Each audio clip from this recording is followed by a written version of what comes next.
So I'll just do a few of my cases, and when you want me to finish, just say so. Okay.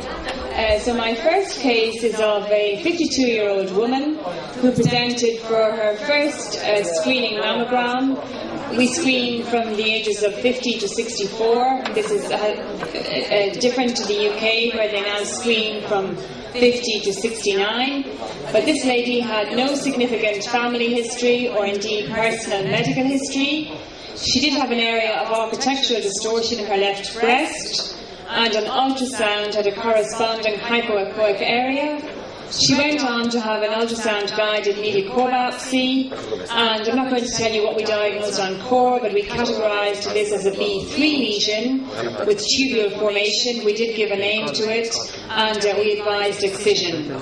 So this is the excisional biopsy, just some snapshot photographs, and you can see on the left-hand side of the screen an area of breast tissue with rather elastotic change in the stroma, containing a proliferation of rather collapsed, elongated tubules, and these are radiating out from the centre.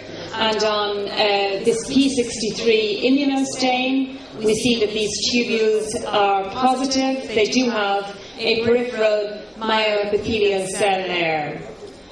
And the breast tissue in the vicinity showed this florid proliferation of small glandular structures with accompanying calcification. So, what's the diagnosis?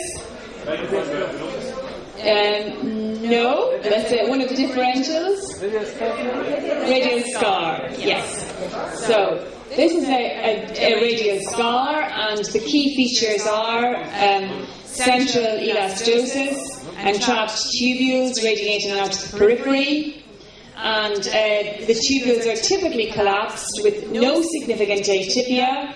They do not show apical snouts, and the tubules are typically lined by epithelial and myoepithelial cells.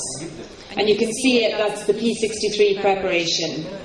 It's frequent to see associated benign change of all sorts of types, like sclerosing adenosis, hyperplasia, cystic change, collagenous spherulosis.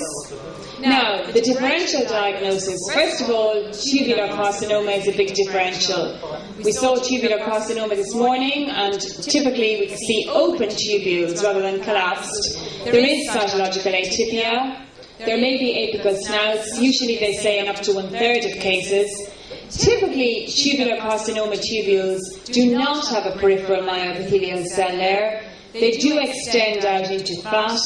The stroma tends to be loose and desmoplastic, whereas in radial scar it's very pink and elastotic.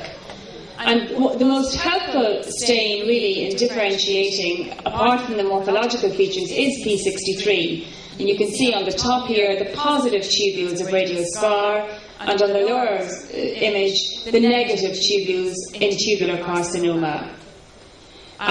So I'm not going to spend a long time talking about this. It's likened to the first described and given the name Strahlig-Narben, or derived from this term by the Germans way back in 1928, this German term, because of the similarity to the rays of the setting sun.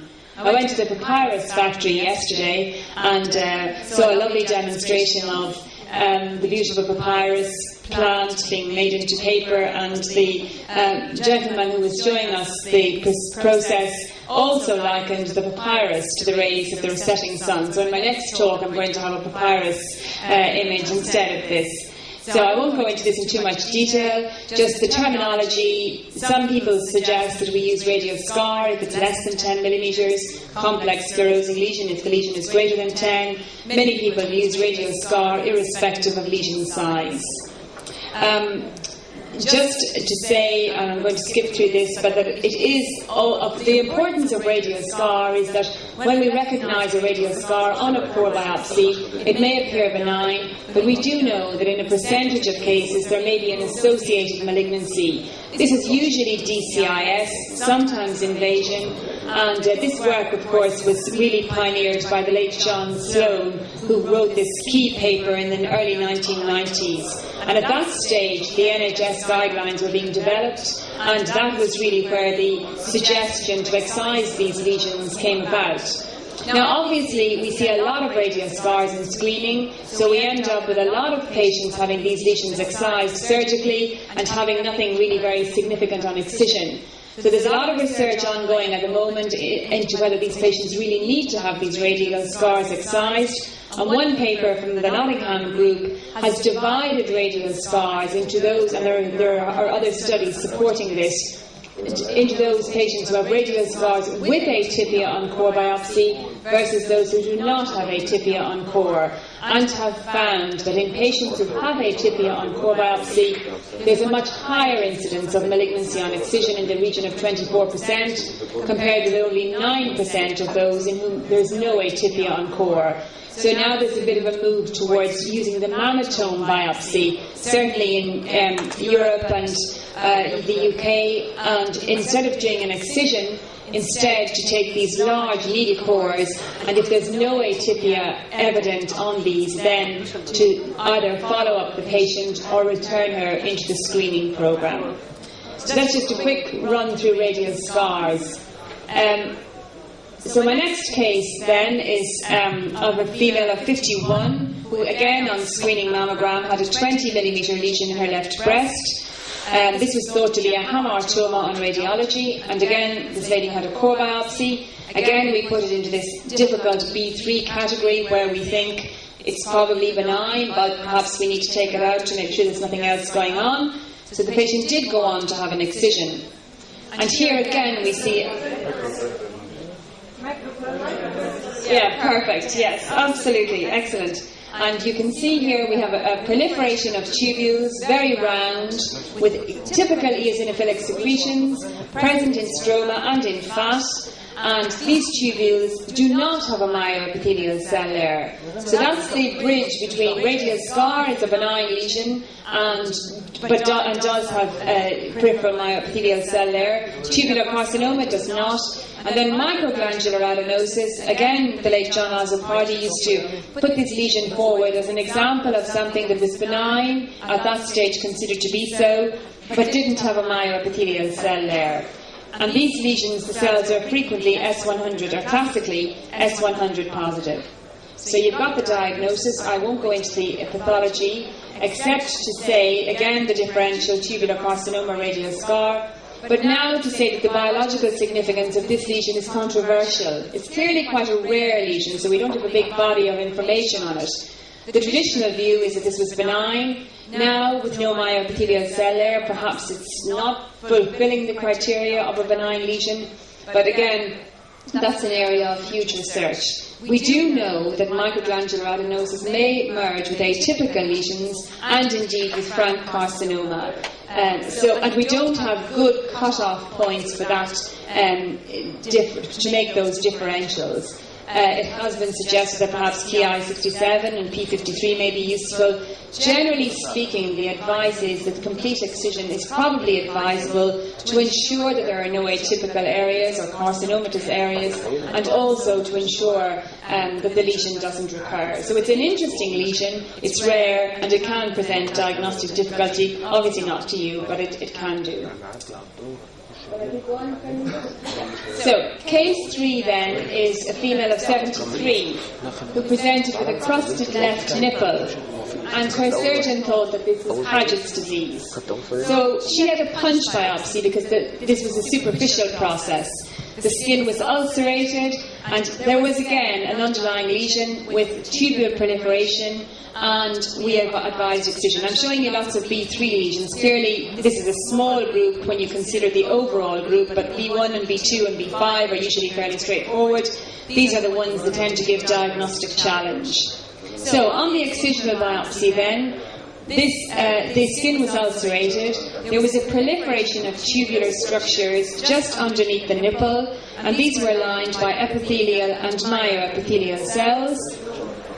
Very good, excellent. and we have beautiful peripheral myoepithelial cell there, and also quite an exuberant epithelial proliferation. Now, sometimes in nipple duct adenoma, the proliferation can be difficult to evaluate. Sometimes we can actually see foci of necrosis, which may lead us to misdiagnose DCIS. And in this context, the use of cytokeratin 5/6 can be helpful because it shows a mosaic pattern because of the mixture of luminal and basal epithelial cells. So you got the diagnosis there very quickly.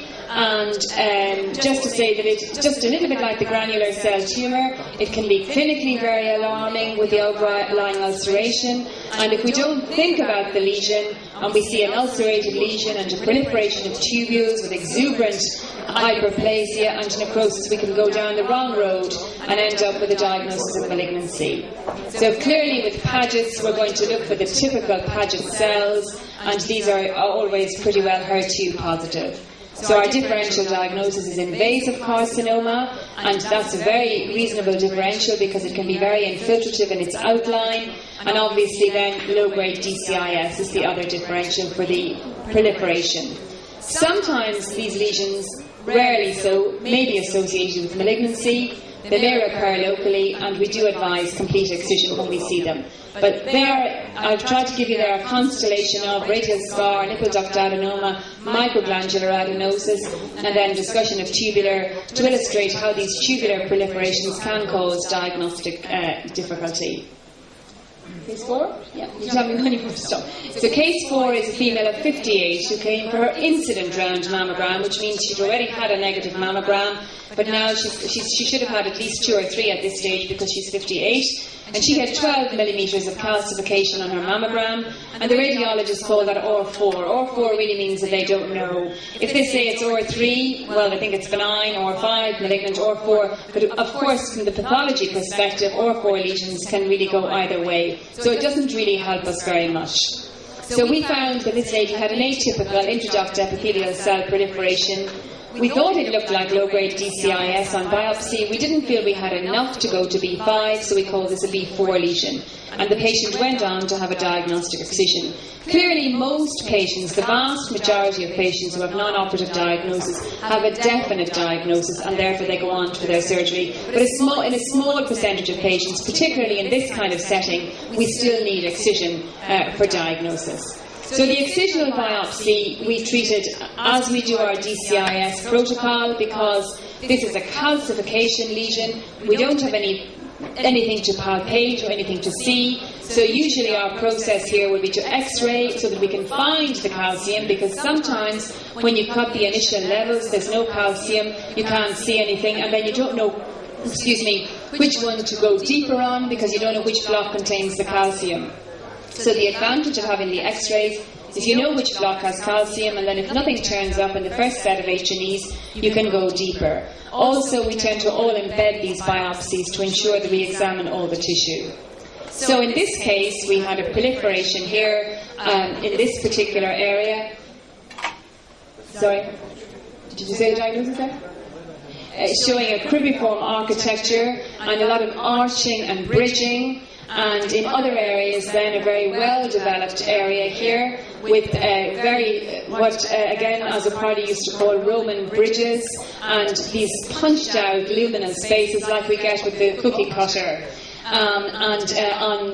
This is an example here of cytokeratin 5/6 on the left side, in which the population is monoclonal, it's all luminal, we're not getting any mixture of basal cells. And on the other hand, then we have the EOR preparation. So that's showing diffuse positivity, and the CK5 is showing diffuse negativity. So what do we think?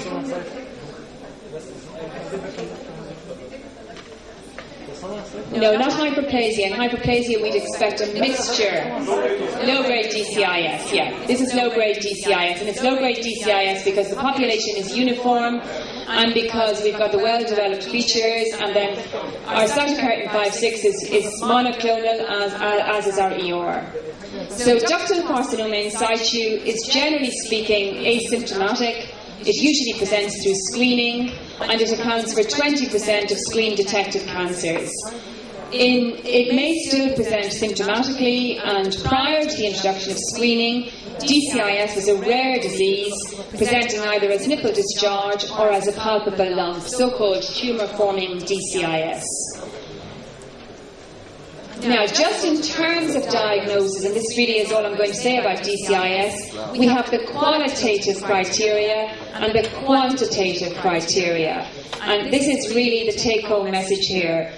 The qualitative criteria means that the duct space must show the fully developed features of DCIS before we start to measure. Then once we're satisfied that we have one or two ducts or whatever showing the features of DCIS, we can then measure. And we can either use the David Page approach, where he says we would like to have two duct spaces fully involved by DCIS, or the Tavasoli AFIP approach, in which we have one or more duct spaces involved by DCIS, together measuring 2 millimetres. That's a preferred approach because sometimes we can have one big duct with DCIS and necrosis, but because there's only one, if you use it, you know it's DCIS, but if you use the David Page approach, you haven't got the two duct spaces. However, if you use the Tavasoli approach, the duct may well measure 2 millimetres and you can give a definite diagnosis.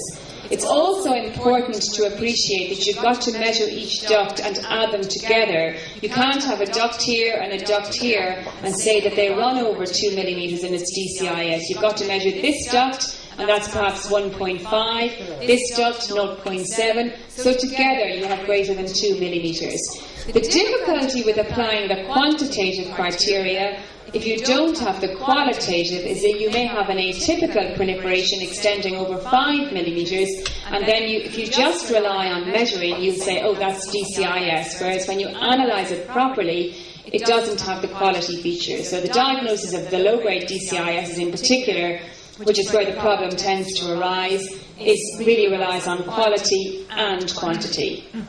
So I think that I won't say any more. Just to say about the classification, in the old days it was all architecture, now it's grade, and the differential is clearly hyperplasia, but in hyperplasia we tend to have a mixture of cells. We have streaming, we have nice irregular lacy spaces, and then we have, as I said, streaming, not these punched out Roman bridges. And both the estrogen receptor and cytokeratin 5/6 are very useful. In hyperplasia, on the left-hand side of the screen, these show what we call a mosaic pattern. The estrogen receptor staining up the luminal cells, and then the basal type cells are negative, and the opposite is true with cytokeratin 5/6. So we're talking about a polyclonal mixed proliferation in hyperplasia. And then in contrast, we get purity with DCIS. Usually, with the low-grade lesions, they're usually all diffusely ER positive and cytokeratin 5/6 negative. So that combination of immunohistochemical stains is helpful in aiding the diagnosis, although usually you can make the diagnosis on H&E. Then just to say a little bit about ADH. ADH is an earlier form of DCIS. It shows some, but not all of the features. It does show the same genetic profile, and the immunohistochemistry is not helpful in diagnosing ADH from DCIS because it's going to show absence of cytokeratin 5/6 and it's going to show ER positive. But in this case, we rely on the morphological appearances and the fact that we have some, but not all of the features. So and with ADH, if we see it on core biopsy, we advise excision for full evaluation. It's also important to remember that when you're looking at a core biopsy, if you have DCIS here and ADH around it, depending on where the radiologist puts the needle, you may not get the DCIS. So that's why if we see the ADH on core, we recommend complete excision of the abnormal area for full evaluation. And the same actually applies to a small area of invasion. Depending on where the needle goes through, we may or may not get the appropriate diagnosis on core. Okay? Okay, you just tell me when you want me to stop, okay? So now case 5 is, this is a lady of 65 who presented with nipple discharge. She had a symptom. Her ultrasound showed a very large cystic lesion with a solid component protruding into the lumen. So we thought this was a complex papillary lesion and advised excision. And the excisional specimen looked like this, very similar to the radiological appearances. Microscopically then, we have a very well circumscribed lesion. It appears to have a capsule. It looks as if it might be in a duct or at least in a space. And we have this complex proliferation of papillary structures that are tending to show this falling apart appearance. At higher magnification, when we look more closely, we see well-developed fibrotic cores, pretty well-developed, covered by multiple layers of cells, showing cytological atypia and mitotic activity. Now, we do not see any myoepithelial cells covering these papillae. So we have no myoepithelial cells within the lesion. So the diagnosis? Papillary carcinoma. Yes. So this is papillary carcinoma, classical type, and the typical features we've seen: very circumscribed, complex architecture, falling apart, hemorrhage. And again, immunohistochemistry may be helpful, because what we're looking for here is a one cell type. When we come to look at papilloma in a moment, you'll see that we have two cell types. So we're not looking for the number of layers, we're looking for the number of types.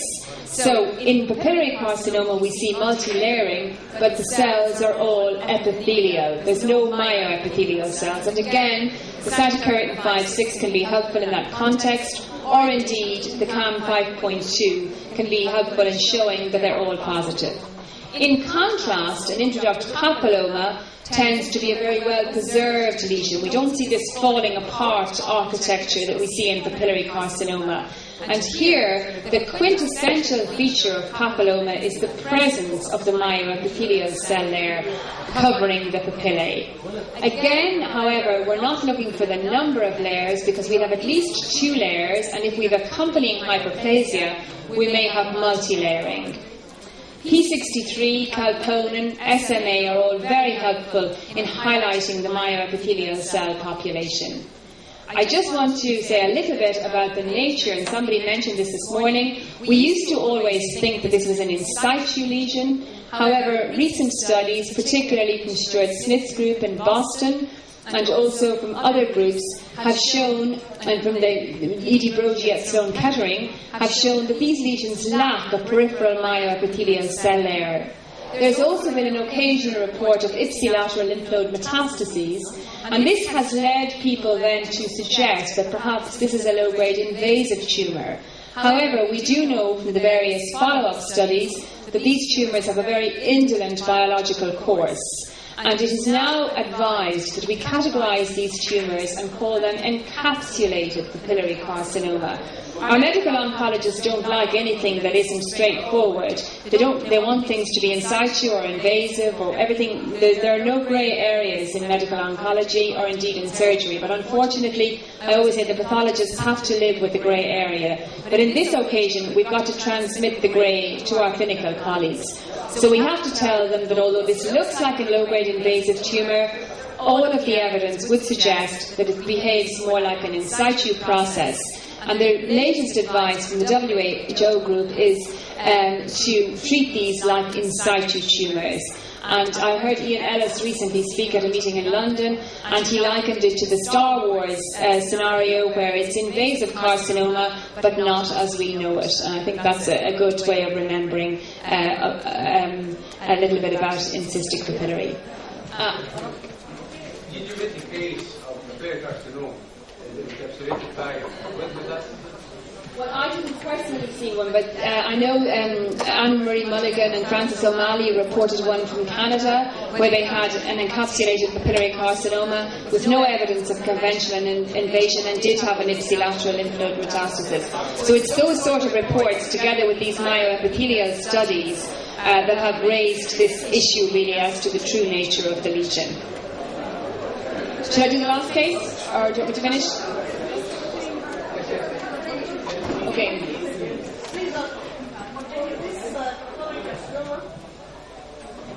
What's the mother side? Is the side is a vector for invasion or in situ?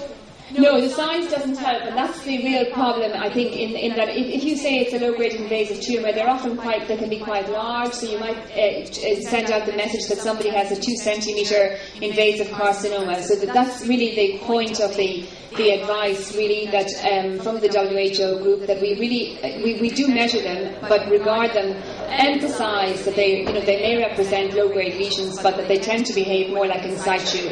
So I think we've got to accept that at the moment this tumour sits in the middle of nowhere, really. It doesn't fit neatly into in situ in terms of its pathological findings and immunohistochemical profile, and similarly it doesn't fit in you want to say something? Sorry, you want to speak? No, go ahead.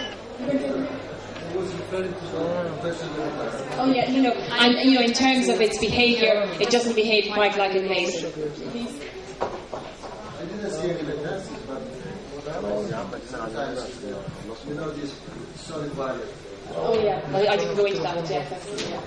So sometimes the recurrences, there are recurrences in the chest wall. So sometimes you find recurrences within the muscle, which are histologically absolutely identical.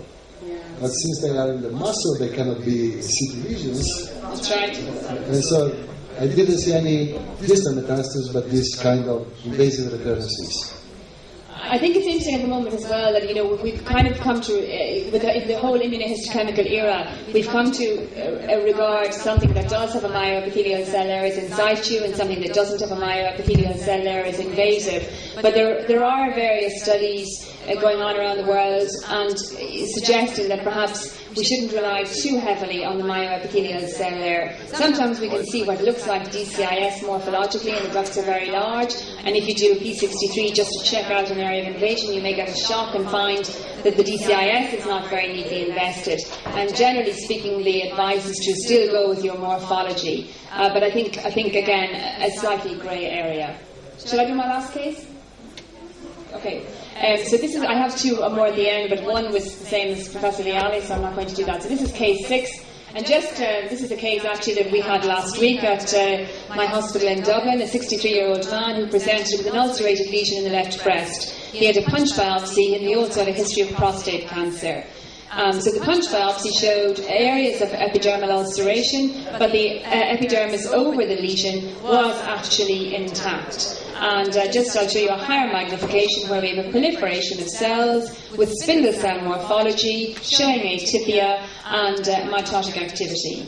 And just briefly, this tumour showed very strong cytokeratin positivity and was negative for Desmond, sweet muscle actin S100, prostate-specific antigen, EOR, POR, and HER2. So I don't think any prizes for this one, but spindle cell carcinoma. So yeah, I'm not going to go into it in any detail because I discussed this morning, but just to say that it's important to remember that if the lesion is high grade, and we often see spindle cell lesions in the breast, if it's high grade, the differential diagnosis is spindle cell metaplastic carcinoma, a malignant phyllodes tumour without an epithelial component, in which case it's useful to take extra blocks to search for epithelial elements.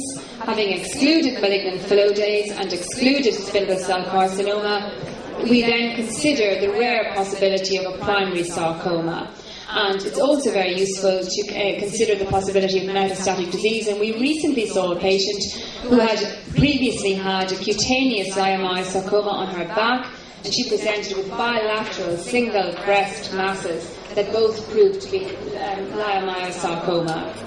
And then if we have the low-grade spindle cell lesion, this is the one that tends to catch us out because it looks like fibromatosis or even nodular fasciitis. So if we see a low-grade spindle cell tumour, obviously we consider these diagnostic entities, but bear in mind that we may be dealing with a low-grade metaplastic carcinoma. So it's important to have a high index of suspicion, and I think despite the economic constraints, particularly in Ireland at the moment, we do always do cytokeratin immunohistochemistry on these lesions.